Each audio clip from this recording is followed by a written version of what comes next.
Okay, here's the deal. I'm going to talk about something that often comes up when you're thinking about making a career switch: imposter syndrome.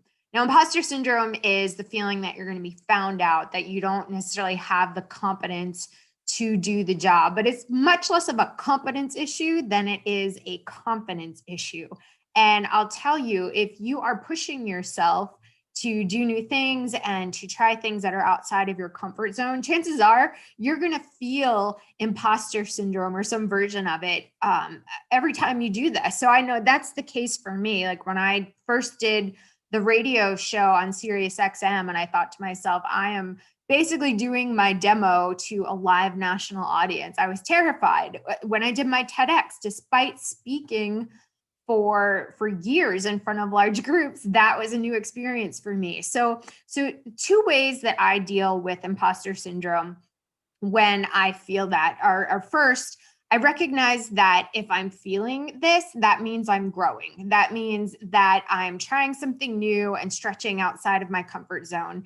And personally, I feel like if I'm not doing that at least a few times a year, then I'm not really developing as a professional and in new ways. So I think for me, even though I might be a little bit scared, I think it's a positive sign that I'm moving forward. The second thing is, I think we need to separate the messages in our head that we assume are factual from the actual facts.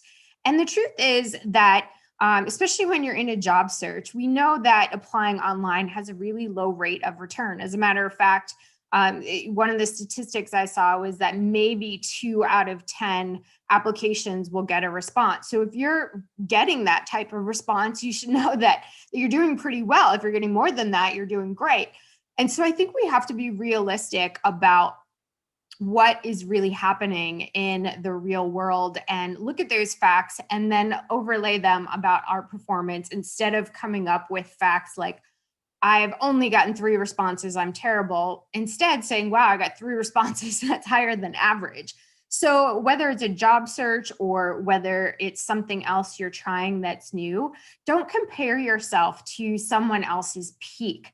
Instead, really look at what is going on when people get started in these areas. And you'll probably find that somebody who is a role model for you made a lot of mistakes in the early days or struggled with some of the same things you're struggling with. So those are the two things that I do and think about when I'm dealing with imposter syndrome. So if you find yourself kind of getting those messages in your head that you're not qualified and you're afraid someone's going to find out and you're feeling a lack of confidence, know that these two strategies, one, recognizing that this is a natural feeling if you're stretching yourself, and two, making sure you're comparing to actual facts versus your assumptions, are going to help you to move forward and to feel more confident about what you're doing.